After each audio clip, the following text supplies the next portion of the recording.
En plein bouleversement social, un groupe de criminels tente de cambrioler une usine de platine en pensant que ce sera un travail facile. Mais ils ne s'attendent pas à rencontrer un ouvrier prêt à tout pour défendre sa famille.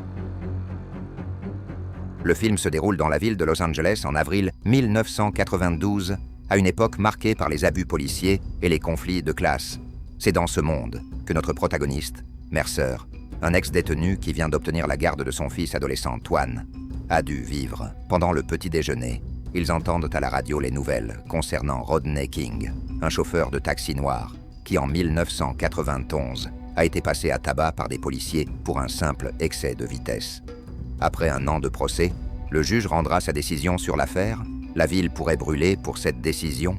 Mercer a également ses propres problèmes, car son fils n'est pas entièrement satisfait de sa nouvelle maison. Son père n'était pas là quand il grandissait, ni lors de l'accident qui a coûté la vie à sa mère et à sa grand-mère. L'homme accepte sa culpabilité, mais lui rappelle qu'il n'est pas trop tard pour tout recommencer. Ils finiront par s'entendre, il en est sûr. Taïwan? Pas vraiment. À cause de l'affaire Rodney King, Mercer exige que son fils rentre directement à la maison après l'école, car les choses ne pourraient mal tourner. Le garçon, incapable de reconnaître la gravité de la situation, se souvient que dans son ancienne maison, il jouissait d'une plus grande liberté. Ici, ce n'est pas le cas. Nous changeons de décor pour rencontrer Regin Bigby, un petit voleur qui ne veut plus s'identifier comme tel. Rencontrant son copain Copeland, il lui parle d'un travail si ambitieux qu'il pourrait signifier la retraite si tout se passe bien, ou la vie derrière les barreaux si tout se passe mal. Bien sûr, comme il est le fils de Clint Eastwood, tout se passera bien. De retour avec Mercer, ce dernier passe devant un magasin où il tombe sur deux membres d'un gang qui dénigrent les clients et le caissier. Mercer ne peut pas permettre cela, pas en leur présence. Dès qu'il leur dit de contrôler leur langage, les membres du gang le menacent d'une arme, mais il ne bronche pas.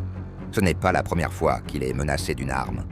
À la fin, les membres du gang sont réprimandés par leurs autres collègues qui leur rappellent que le type qu'ils intimidaient est O.J. Merck, un ancien chef criminel de la ville. Il ne faut pas lui chercher des noises. C'est alors que Mercer est abordé par Devil, un vieil ami qui lui demande pourquoi il ne lui a pas annoncé sa sortie de prison. Le protagoniste répond seulement qu'il essaie d'éviter les ennuis. La garde de son fils en dépend. De l'autre côté de la ville, nous retrouvons Regin, accompagné de son frère Dennis et de son père Lowell. Ce dernier est interprété par Ray Liotta, son dernier rôle avant sa mort. La famille prévoit de s'introduire dans Pluto Metals, une usine qui fabrique des catalyseurs à base de platine, un métal plus cher que l'or. L'usine renferme des lingots de platine d'une valeur d'environ 10 millions de dollars. Alors que son fils a mis en place un plan, Lowell a encore des doutes. L'usine est trop protégée. Il faudrait un miracle pour en sortir vivant. C'est la réponse que Regin craint, car son père a l'habitude de cambrioler des stations-service et des petites succursales sans importance. À ce rythme, il vaut mieux trouver un vrai travail. Et il a raison, il ne faut pas voler, il faut travailler. Dès la sortie de l'usine, Mercer entre dans l'usine en tant qu'ouvrier, prêt à faire sa journée de travail. En chemin, il croise le gardien Joseph, qui suivait le procès des flics qui ont attaqué Rodney King. Bien que Joseph ait eu un passé avec les forces de l'ordre, il n'est pas fier de ce qu'elles font aujourd'hui. C'est précisément pour cette raison qu'il a renoncé à l'insigne et a opté pour un travail où il peut être avec des gars comme Mercer, des gars qui méritent une seconde chance. Tout au long de la journée, les ouvriers et les civils suivent de près l'affaire Rodney King, attendant avec impatience le verdict du juge. À la surprise générale, le juge déclare les 4 policiers impliqués innocents. Aussi cruel que cela puisse paraître, la sauvagerie à laquelle nous assistons aujourd'hui n'est pas considérée comme un crime par un tribunal. Comme prévu, la communauté noire de Los Angeles descend dans la rue pour protester contre les brutalités policières. Rodney King n'est pas la première victime et il ne sera pas la dernière s'il ne s'exprime pas. Twan, qui vient de rentrer chez lui, constate que les choses s'enveniment dans son quartier. Pillage, vandalisme, bagarre avec les autorités. Heureusement qu'il a suivi les conseils de son père, ou pas. Celui qui n'écoute décidément pas son père, c'est Regin, qui veut profiter du chaos pour cambrioler l'usine de catalyseurs avec son frère Dennis. En passant devant Copeland, ils sont accueillis par sa femme enceinte, qui n'a bien sûr aucune idée du véritable travail de son mari. De peur qu'elle ne perde le bébé dans la frayeur. Après quelques négociations, Riggin parvient à convaincre son père de l'aider dans le casse, même s'il ne comptait pas sur la participation de ses amis, Titus et Murphy.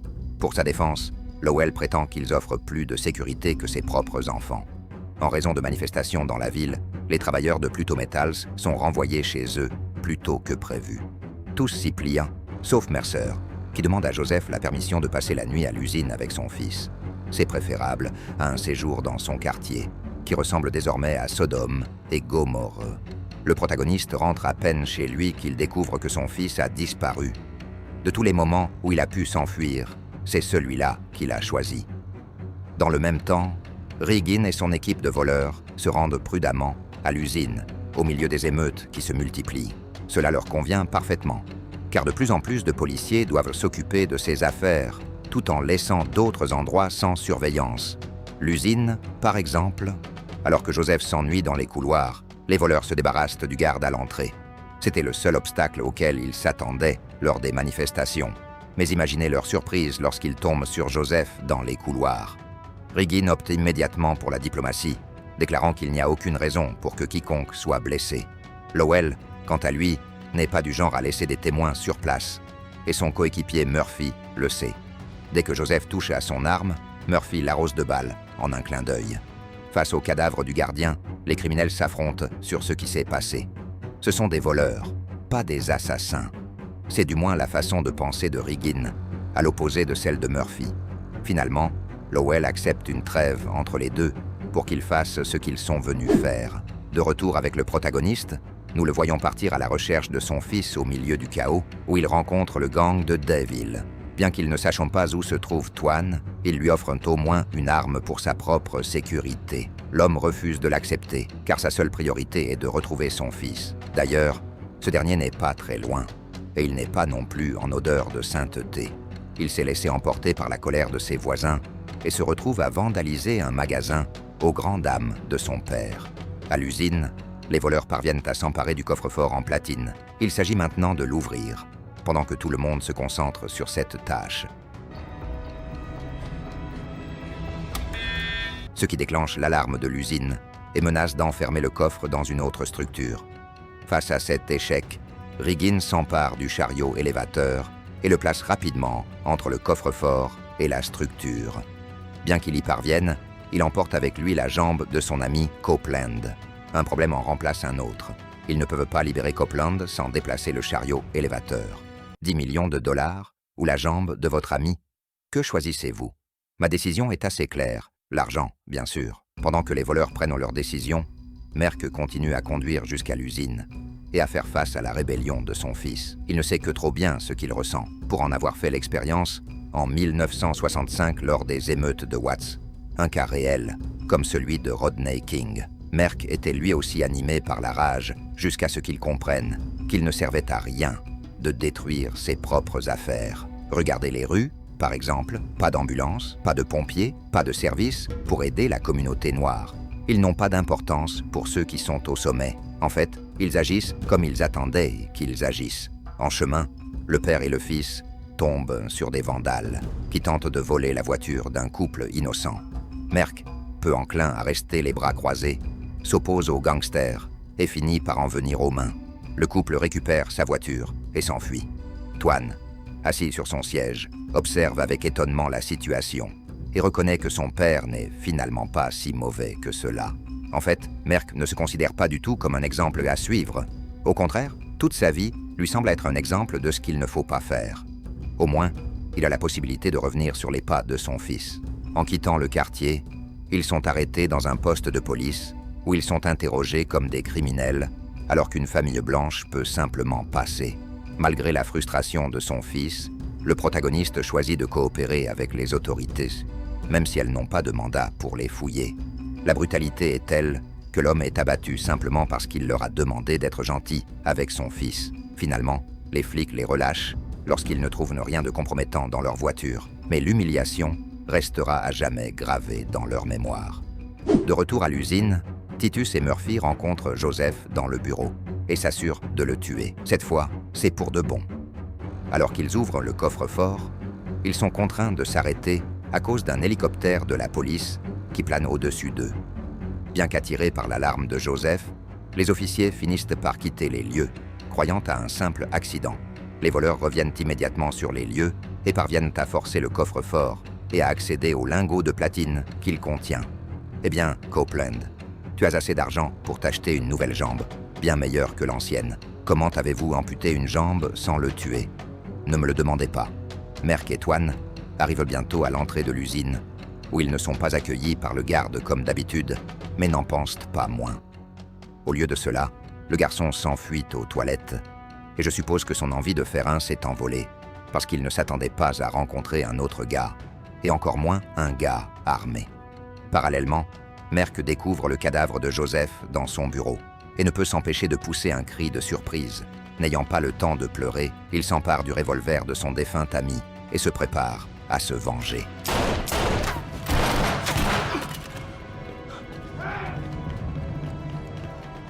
La poursuite se poursuit dans un hangar, où Merck éteint les lumières pour se fondre dans la masse. Désolé, il fallait que je le dise. Armé d'une barre de métal, Merck parvient à prendre Titus, par surprise, et s'enfuit dans un autre coin de l'usine, où il rencontre un Riggin imprudent. Le protagoniste l'abat immédiatement. Après quoi, il jette un coup d'œil à la camionnette des voleurs. Dans le même temps, Dennis entraîne Twan chez son père, qui n'a entendu ni les coups de feu, ni les coups de poing. Il était bien plus occupé à collecter les lingots de platine. Je ne peux pas lui en vouloir. Pendant l'interrogatoire, le garçon n'a d'autre choix que de mentir, affirmant qu'après l'école, il ne pouvait pas rentrer chez lui et qu'il est donc venu à l'usine à la recherche de son père. En parlant d'interrogatoire, Merck fait de même avec Riggin, lui demandant où son fils est détenu.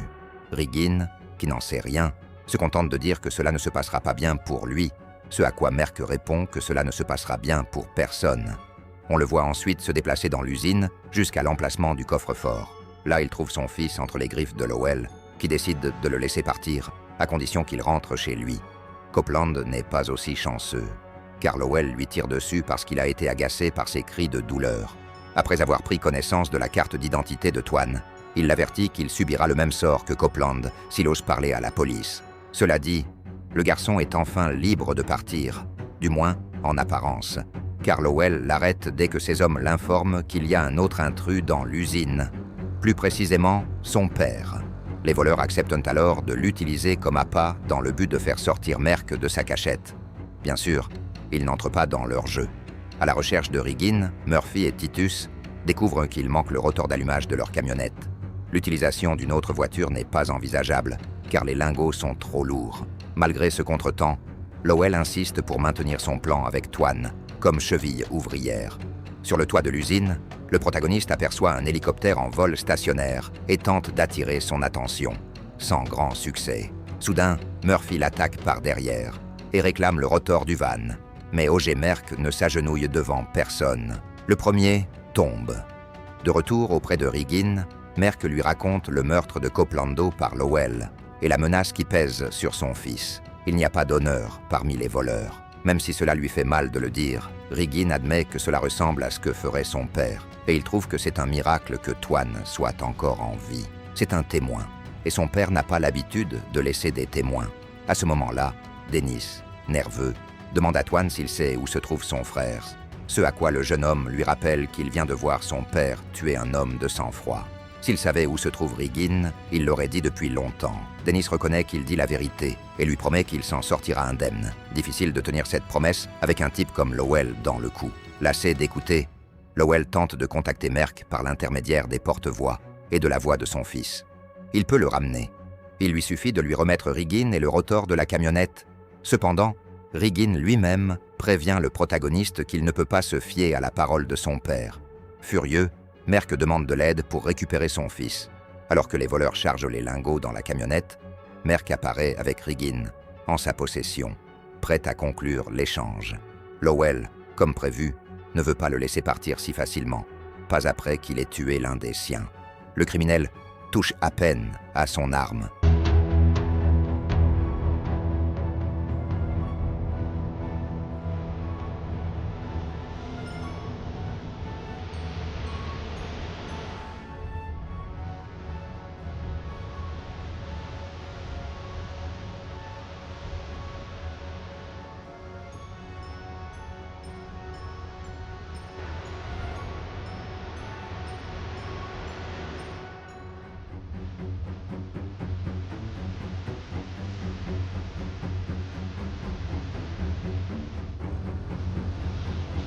Face au cadavre de son fils cadet et à l'agonie de son fils aîné, Lowell regrette qu'il n'y ait pas eu mieux pour eux. C'est ce que font les parents aux enfants, qui ne se sont pas abonnés à Max Movies quand ils le pouvaient. Merck sort péniblement de la camionnette, devenant ainsi une proie facile pour Lowell.